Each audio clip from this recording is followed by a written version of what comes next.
কিছু মানুষ নামাজ পড়ে তারপর বিড়ি খায়, তাদের ব্যাপারে কিছু বলবেন। সুপ্রিয় ভাই এবং বোন, আমি গত কালকেই কথায় কথায়, গত পরশু দিন বলছিলাম কথায় কথায়, দক্ষিণ 24 পরগনায় দাওয়াতি প্রোগ্রাম ছিল, যাচ্ছিলাম দিয়ে, যে ধুলিয়ানে মনে হচ্ছে এখন আমাকে শামসেরগঞ্জ এটা বলতেও যেন লজ্জা হচ্ছে। আল্লাহ তাআলার পরীক্ষা। আমি শামসেরগঞ্জের এটা বলতেও আমি লজ্জা পাচ্ছি। মানে হঠাৎ ফেসবুকে দেখছি যে একটা স্ত্রী তার স্বামীকে মেরে দেহে কপিয়ে দিয়েছে রাতে, একই সাথে দুজনে বিছানায় ঘুমিয়েছে, তারপরে স্ত্রী তার স্বামীকে, যে হাসছে নুরুল ভাই, আসলে ওনাদের আর আমার বাড়ির মাঝে তারাপুর হাসপাতালের নিকটে, তো স্ত্রী স্বামীকে কেটে উধাও মায়ের বাড়ি চলে গেছে। তো অ্যাক্সিডেন্টও প্রচুর ওই এলাকাতে হচ্ছে। তো শামসেরগঞ্জের আমি অধিবাসী বলে আমাকেও একটু লজ্জা পেতে হচ্ছে। নেশাজাত দ্রব্য হচ্ছে হারাম। বেশি নিজেকে লজ্জা লাগে ওই বিড়িখোরদের, জর্দাখোরদের। কেমন মনে হয় আমি জানি না, নামাজ পড়ে মুখে দাড়ি আর তারপরে ধোঁয়া ছাড়ছে। লজ্জায় ডুবে মারা উচিত এই ধরনের ব্যক্তিদের। ছেড়ে দিন সুপ্রিয় ভাতৃবৃন্দ ও ভগিনীগণ। গুটকা খাওয়ার জন্য জঙ্গিপুরে বললাম যে পুলিশ এরকম জরিমানা করেছে। আমি তো প্রশাসনের কাছে অনুরোধ করব, জনসমাগম এলাকাতে সার্বিকভাবে নেশাজাত দ্রব্য বন্ধ করে দেন যদি জাতির উন্নতি চান, যদি দেশ গঠন করতে চান। আর তারপরেও যদি না পারেন, অন্তত এতটুকু করুন, জনসমাবেশ এলাকায়, জি, স্কুল, কলেজ, বিশ্ববিদ্যালয়, স্টেশন, প্ল্যাটফর্ম, বাসে, ট্রেনে ইত্যাদি জায়গাতে ধূমপান, নেশাজাত দ্রব্য সেবন করা কঠোরতম আইন পাশ করে সেটাকে বন্ধ করুন। রসুন এবং পেঁয়াজ খাওয়া বৈধ।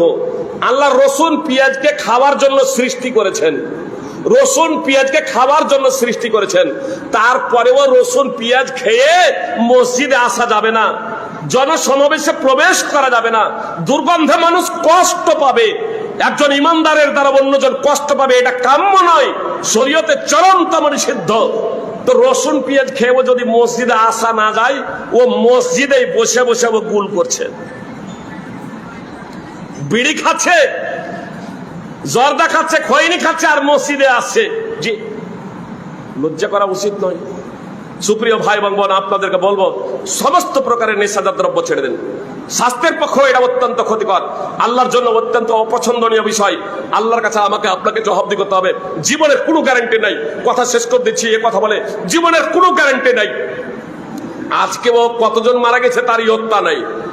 19 জন বাসে চেপে যাচ্ছিলেন, এসি বাসে, জি, এসি বাসে, সাধারণ মানুষ না, ভালো ভালো লোকগুলো এসি বাসে চেপে যাচ্ছিলেন, জি, আপনার অন্ধ্রপ্রদেশের কুর্নুল জেলা, অন্ধ্রপ্রদেশের কুর্নুল জেলা, হায়দ্রাবাদ এবং ব্যাঙ্গালোর বাস হাইওয়ে, হায়দ্রাবাদ এবং ব্যাঙ্গালোর হাইওয়ে, অন্ধ্রপ্রদেশের কুর্নুল জেলায় একটি এসি বাস একটি মোটর সাইকেলে ধাক্কা মেরে বাসটিতে আগুন লেগে সঙ্গে সঙ্গে পুড়ে শেষ।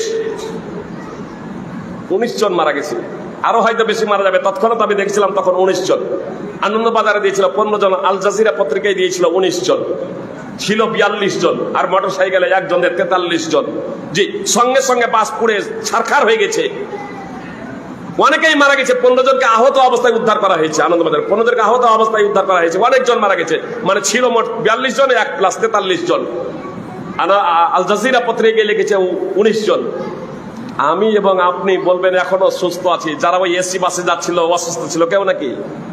হায়দ্রাবাদের বিমানে যারা ছিল তারা অসুস্থ ছিল নাকি? ডাক্তাররা, মেডিকেল ডাক্তাররা আপনার খাচ্ছিলেন, ট্রিটমেন্ট করার জন্য চিকিৎসা করে যাচ্ছিলেন, আপনার রোগীর সেবা শুশ্রূষা করে যাচ্ছিলেন, আপনার পানাহার করছিলেন, আর পানাহারের অবস্থায় বিমান ভেঙে পড়ে গেল, শেষ।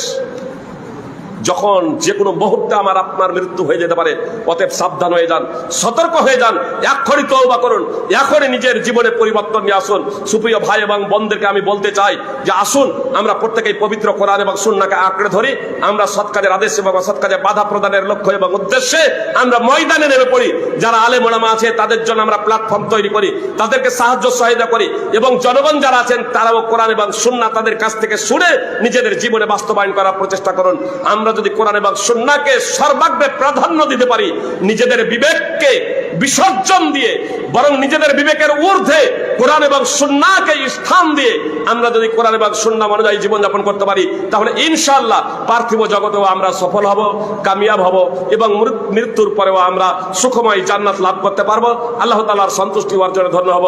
হে আল্লাহ, তুমি আমাদের সকলের বোধ শক্তি নিজ তৌফিকে প্রদান করো। হে আল্লাহ, তুমি আমাদের প্রতি রহমত বর্ষণ করো।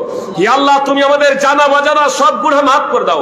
হে আল্লাহ, তুমি আমাদের প্রত্যেককে প্রকৃত ঈমানদার এবং মুসলমান হওয়ার তৌফিক দান করো।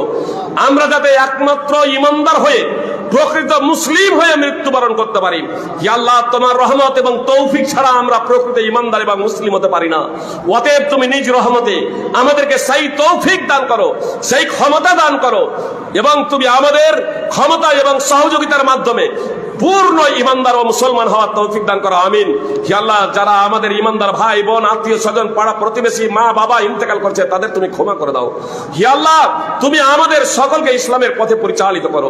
যে ভাইরা আজকের প্রোগ্রামের জন্য সাহায্য সহায়তা করেছেন এবং আমাদের সকলকে আহ্বান জানিয়েছেন, শ্রোতা থেকে নিয়ে আমাদের আলোচককে, হে আল্লাহ, তাদের ঈমানকে তুমি আরো বৃদ্ধি করে দাও, যাতে দিনের কাজ তারা আজীবন করে যেতে পারে।